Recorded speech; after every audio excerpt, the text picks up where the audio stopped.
जो कोई भी जिस किसी भी देवता की पूजा विश्वास के साथ करने की इच्छा रखता है, मैं उसका विश्वास उसी देवता में दृढ़ कर देता हूँ।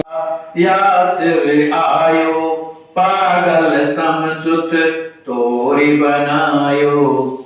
इधर जब संदेशा लेकर के जब पौड़ी आते हैं और माता जी से कहते हैं कि माता जी तुम्हारे बालक को तो देवी ने पकड़ लिया, सिरे आ गई थी। इतना सुनते ही माता जी अत्यधिक दुखी हो गई। उन्होंने सोचने लगी मेरे पुत्र के ऊपर कोई भूत प्रेत और देवी का ये साया माने उनके ऊपर कैसे हो गया। अरे कहा माता जी हम लोगों ने आंखों से देखा है, वो बड़े जोर से आपका जो बालक है कह रहा था ओछा ओछा मैं काली देवी, औचक रहा था, हाथ पटक रहा था पृथ्वी में, है ना, और बीच बीच में अपना सिर बड़े जोर से हिला रहा था, बड़ी जोर की सांसें ले रहा था। और इनकी स्थिति को देख करके अमरपाटन के लोग आ गए, है ना, तो बड़ी स्थिति विचित्र रही है। अब तो माता जी का हृदय जो था बड़ा दुखी हो गया। स्वजन परोची संग रेवाई जननी गई ईद सिरनाई। माता जी ने कुछ लोगों को साथ में लेकर के अपने भगवान के चरणों में प्रणाम करके और लालपुर ग्राम जाकर जहाँ बालक रहते थे वहां पहुंचती है।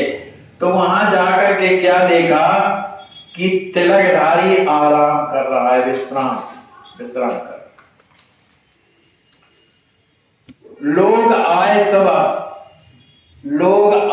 तब हाल बताए, बड़े भाग लालन पद पाए।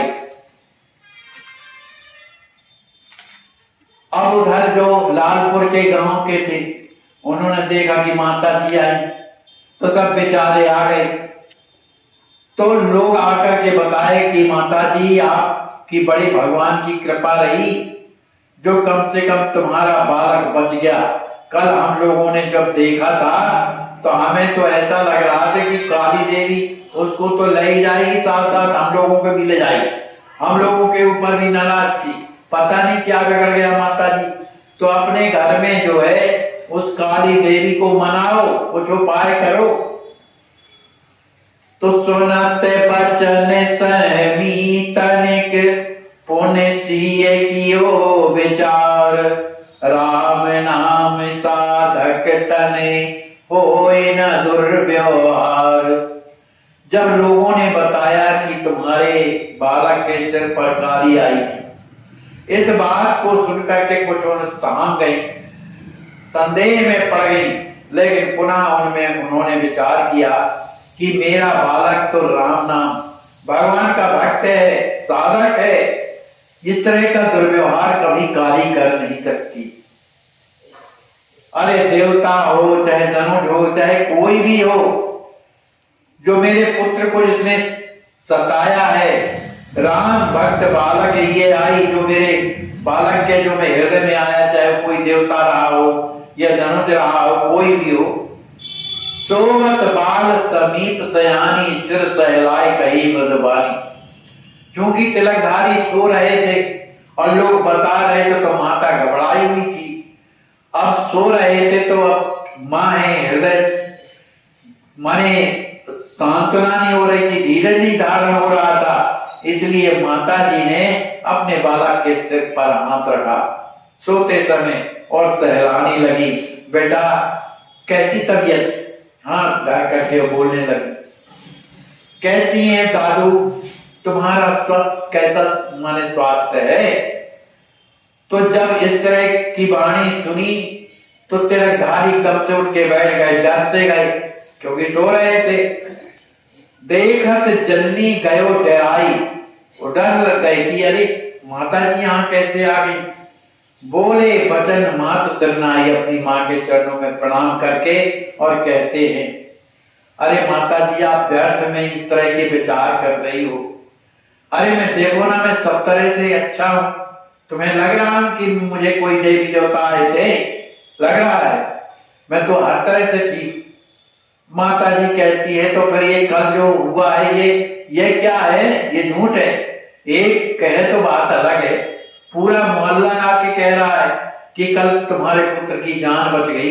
बेटा सही बता, तुझे कौन देवता लगा था, कौन देवी आई थी? तब सोचने लगे कि अब माँ है, अब माँ से झूठी नहीं बोलना चाहिए। उन्होंने कहा कि देखो माता जी, मैंने तो नाटक किया था, नाटक मैया में नाटक दिखलावा, मैंने तो नाटक दिखाया है।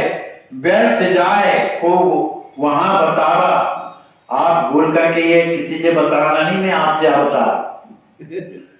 हम तुम सत्य बात सब मानी, आए गई इत आपसे अन।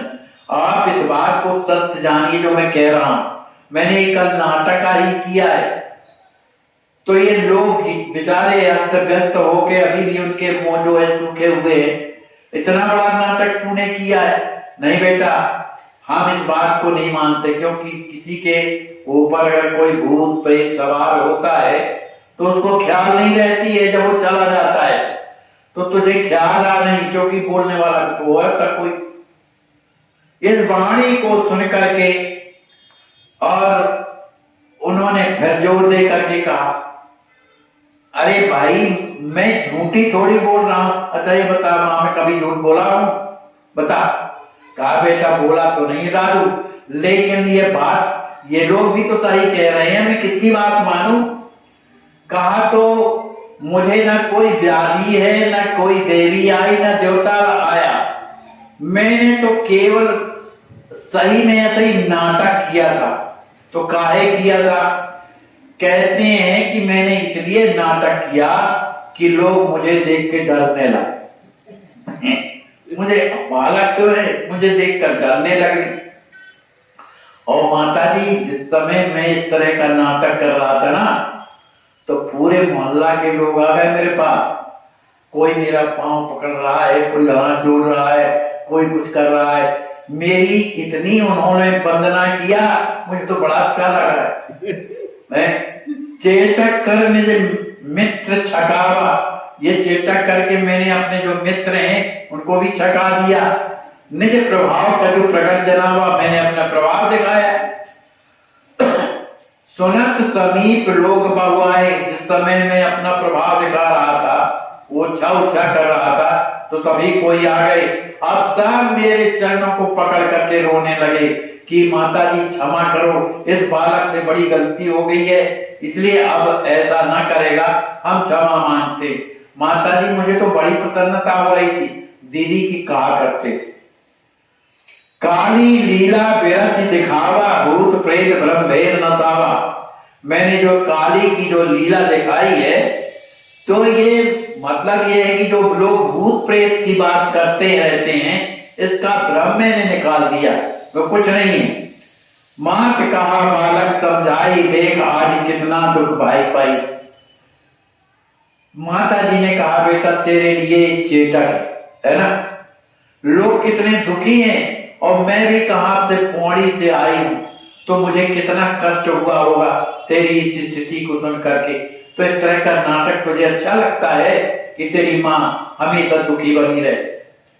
अरे और तो और क्या, जब से मैंने सुना है कि तेरी तबीयत खराब है, कोई भूत प्रेत बाधा आई, जब से ना मैंने खाया है ना पिया है, और दौड़ी दौड़ी यहाँ आई। सहज चेतकी बालक जानी, दूर होए तुमसे प्राणी। और बेटा एक बात और है, अगर तुम इस तरह की जो बात कहते हो कि मैंने चेतका दिखाया है, कोई काली माली नहीं आई है, इस बात का जब पता गांव वालों को लगेगा तो फिर तुमसे कोई प्रेम नहीं करेगा, कहेगा ये लड़का ऐसा ही है, बिना मतलब का लोगों को डरवाता रहता है। तुम भी यह रहस्य को जाने, तुम ही बताओ, इसके अलावा और कौन जानता है क्या? माता जी पूछ रही। कहा माता जी ये प्रभाव किसी ने नहीं जाना मेरे को, अभी भी मानते हैं वैसी, पर मैं आपसे सही कह रहा हूं कि ये मैंने नाटक ही किया।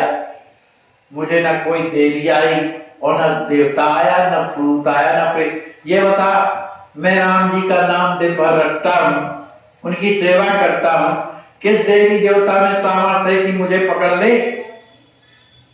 प्राप्त काल समुदाय सुत गई वहां से ग्राम, कछु विचार चिंतन कर सुमिरत सीताराम। जब बड़ा सवेरा हुआ तो माता जी अपने बालक को समझाया कि बेटा अब इस तरह का चेटक मत करना, लोगों की निगाह में जब गिर जाओगे ना तो फिर कोई तुम्हारे में ध्यान नहीं देगा। अभी तो तेरी प्रतिष्ठा है कि बड़ा सुंदर है, पढ़ने में अच्छा है, सबका सम्मान करता है, और अगर ये तेरा चेतक कहीं पकड़ गया जो दोबारा किया तो कोई तेरे पास भी नहीं आएगा। इस तरह से माता जी तिलकधारी को समझा करके भगवान का नाम स्मरण करती हुई पौड़ी आ गई। बाल भक्त चेतक चतुर सुंदरता विराम, गाय गाय गुणता सुबुध पावती विश्राम।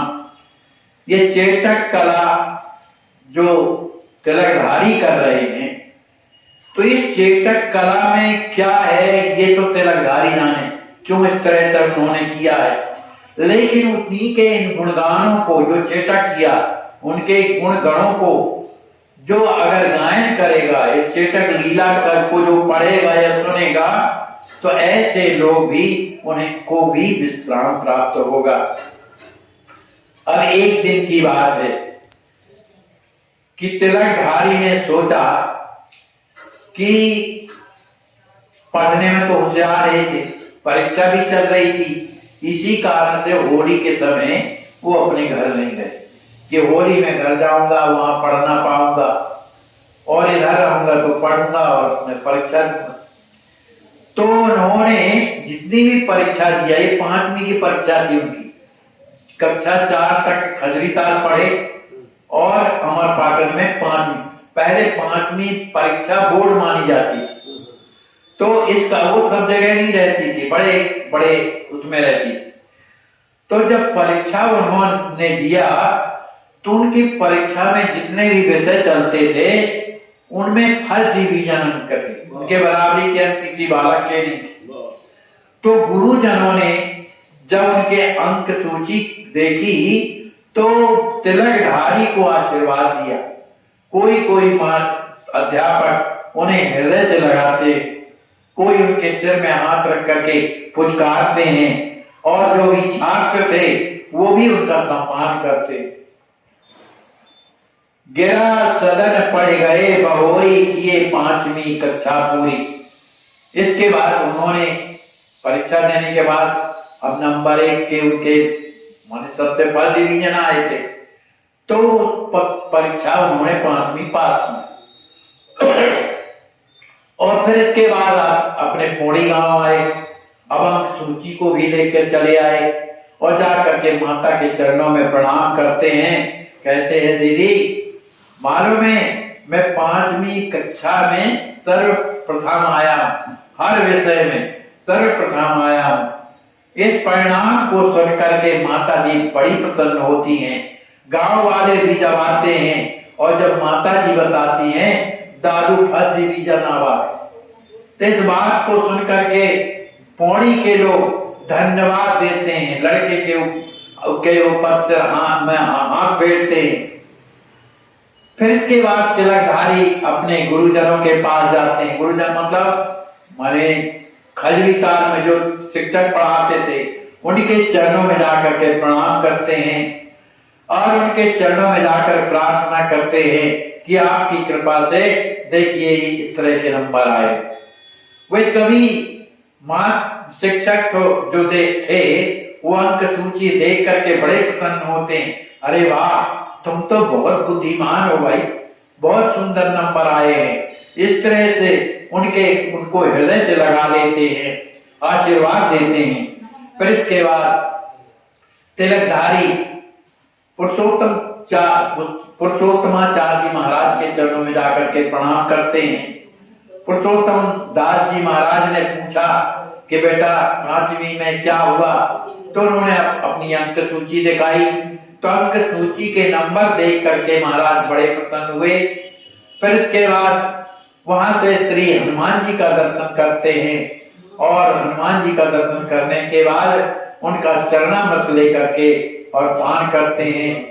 देख लाल लोचन ललित जननी अति सुख पाए, भांति भांति व्यंजन विरच रुचिकर दे पाए। इसके बाद जब वो घर आते हैं, अपनी माँ के पास आते हैं, तो माता जी उन्हें अपने हृदय में भर लेती हैं उन्हें बड़ी प्रसन्नता है। लेकिन बालक होली में आया नहीं, इस कारण से माता जी के हृदय में दुख था। तो अब चूंकि बालक घर आ गया है, पौड़ी आ गया है, तो माता जी ने अनेक प्रकार के रुचकर व्यंजन बनाती हैं और रोज तिलकधारी को पवाती हैं। अति आनंद उमग लड़काई, जात प्रेम नित्य अमराई। तिलकधारी बड़ी प्रसन्न है, उन्हें इस बात की भी प्रसन्नता है कि चलो मेरे नंबर भी बढ़िया है, मैं 5वीं कक्षा भी पास हो गया। और माता जी भी बड़ी प्रसन्न है, रोज मुझे अनेक प्रकार के पकवान बना के खवाती है। अब बालक है, कोई सियाने तो है नहीं। अब वो इस तरह से आनंद में भरे हुए नित्य अमराई जाते हैं जहां उनका बगीचा है, नदी किनारे। उन नदी किनारे बगीचे में जामुन के पेड़ हैं, आम के पेड़ हैं और भी कई पेड़ हैं फल के। और वो कहाँ है बगीचा? बीहर नदी के पास, बहुत सुंदर बगीचा है। ते रोजाना अपने बगीचे में जाते और सुंदर नदी में स्नान करते और जो फल अच्छे लगे रहते उन्हें तोड़ करके नित्य प्रति अपने घर आते और अपनी माँ को बड़ी प्रसन्नता से देते। उन फलों को देख करके माता जी बड़ी प्रसन्न होती, लेकिन साथ साथ उन्हें अपने स्वामी की भी याद आ जाती, क्योंकि वो भी जाया करते थे बगीचे। उनकी याद आते ही उनके आंखों से अश्रु बहने लगते, लेकिन बालक ना जाने इस कारण से प्रसन्न भी हो जाती। अपने बालक को अपनी गोद में बैठा करके जलपान कराने लगती। कभी कभी पड़ोसी लोग भी आकर के तिलकधारी के पास बैठ जाते और भी बालक कोने के आ जाते, कहते तिलकधारी चलो कुछ आज खेल खेला जाए। कि तिलकधारी ने कहा भैया अब ये खेल नहीं खेल रहा। तो भैया आप कौन खेल खेलोगे? कहा ये 2 लोगों के बीच वाला खेल नहीं, अब एक मंडली बनाओ मित्रों की, उसमें काफी मित्र रहें तब वो खेल खेला जाएगा। मित्रों ने पूछा भैया तो वो क्या करना है उस मंडली में? अरे कहे बुला के तो लाओ, करना बताएंगे। कहा उसमें अपन लोग गाएंगे बजाएंगे, है कुछ ना कुछ बोलेंगे, नृत्य करेंगे। तो लो भैया कहा तो ठीक है, कब बुलवा में भाई? कहा रात्रि बढ़िया है, रात में सब बालक आ जाए कोड़ी के जो अपने सहपाठी हैं। तो रात्रि में सभी बालक आए और उन बालकों से कहा देखो भाई अभी तक तो हम आप ये संसारिक चीजों में खेल खेलते थे, अब सुंदर राम जी की लीला हुआ करे है, इसी में कोई राम जी बनेगा, कोई किशोरी जी बनेगा, कोई लक्ष्मण जी बनेगा, कोई कुछ भी बने, सब अलग अलग बनेंगे। लीला देख मुदित नर नारी, ताज बाट कहीं हो चुकारी। सबको पाठ बांट दिया तिलकधारी ने और स्वयं मालिक होकर के और लीला का संपादन करने लगे। लेकिन वो भले बालकों की लीला थी, पर वो लीला वास्तविक लगती थी। जो भी अब गांव के लोग आकर के देखने लगी, चलो लड़कों की लीला हो रही, गाना हो रहा है, बजाना हो रहा है, ढोलक बज रही है, नाच रहे हैं, गा रहे, तो लोग आकर के जब लीला का दर्शन करते तो सभी कोई बड़े प्रसन्न होते, साधुवाद देते। ग्रीष्म काल आए सदन वही संत भगवान, सादर पावन पद कमल धोए कृपा निधान। इस लीला को करते करते कुछ समय के बाद अब कौन? राम किशोरदास जी महाराज जो अयोध्या वाले महाराज थे, वो उन्होंने प्रार्थना करी थी कि गर्मी के दिनों में आप हमारे साथ रह करके कुछ कृपा कीजिए, माने लीला पाठ करिए लक्ष्मण जी का। आज वही कौशल किशोरदास जी आए, तो गर्मी के दिनों में आए हुए कौशल किशोरदास जी महाराज जो संत थे तिलकधारी जी के घर में आए, तो तिलकधारी जी बड़े प्रसन्न हुए, इनके चरण कमल को धोया और उन्हें सुंदर आसन पर बैठा दिया। माता जी भी आई, वही सुंदर आरती उतारती हैं। आरती उतारने के बाद और हाथ जोड़ के प्रार्थना करती हैं कि प्रभु आपने बड़ी कृपा किया, बहुत दिनों से संत नहीं पधारे, आपने कृपा किया जो आज कृपा कर दिया। ऐसा कहते हुए महाराज अब आप विराजें, अब मैं भोजन की तैयारी करती हूँ। इस तरह से वो अपना भोजन बनाने के लिए चली गई। महाराज ने भोजन किया। भोजन करने के बाद और बैठ गए और कहा, माता जी आप यहाँ आइए, मैं आपसे कुछ कहना चाहता हूँ। ये बात माता जी को पता नहीं थी, तो उन्होंने कहा कि माता जी मैं आपके बालक को लेने आया और कुछ दिन मेरे साथ रहेंगे, फिर वापस आ जाएंगे, क्योंकि हमें लक्ष्मण जी का पाठ देना है। इस बात को जब माता जी ने सुना तो बड़ी दुखी हो कि मेरा तो एक ही बालक है, और फिर दूसरी बार जो लीला में पाठ करने वाले बालक जो होते हैं वो पाठ याद करेंगे कि अपनी पढ़ाई करें, तो वैसे इसका जीवन बर्बाद होगा। मेरे स्वामी की तो आज्ञा यही है कि बालक को अच्छे से पढ़ाओ, लेकिन वे लीला चली, लेकिन उनका हृदय बड़ा दुखी, कुछ कह सुन नहीं पा रही। तो माता जी ने उन संत के चरणों में अपना माथा रखा और बड़ी ही सुंदर वाणी से कहती हैं कि नाथ हमारी केवल एक विनती है, उस पर आप कृपा करके विचार करके बताइए कि मैं गलत तो नहीं कह रहे। लीला रहत मंडली जाई बालक की नहीं हो पढ़ाई। अगर ये लीला मंडली में चला जाएगा तो ये पढ़ेगा कब, उसकी पढ़ाई कैसे हो। तब संत जो है बड़ी प्रसन्नता से कहते हैं, माता जी हम उस तरह के लीलाधारी नहीं है जो गांव गांव जा करके और मंगाते हैं, पैसा मंगाते हैं, व्यापार करते हैं। हम उस तरह के लीला नहीं है। हमने अपने जीवन में सब कुछ त्याग करके और साधु हुए हैं, तो हम साधु संतों में रह करके भगवान की लीला का चरित्र दिखा करके साधु संतों को सुख प्रदान करते हैं। अगर ये मेरे साथ पास में रहेंगे तो पढ़ने में इन्हें कोई बंधन नहीं होगा, क्योंकि लीला तो रात को होगी और ये सवेरे अपना पढ़ने जाया करेंगे। दिन भर पढ़ी लिखी जो चाहे तो करें, पढ़े लिखे। और दूसरी बात, माता जी मेरे साथ में रहने से तिलकधारी का भला क्या होगा, इस पर विचार करो।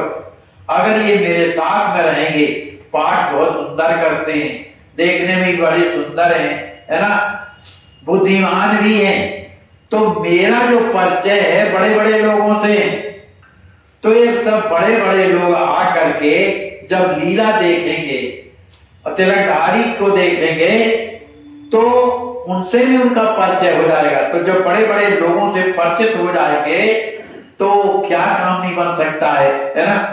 इसलिए माता जी चिंता मत करिए।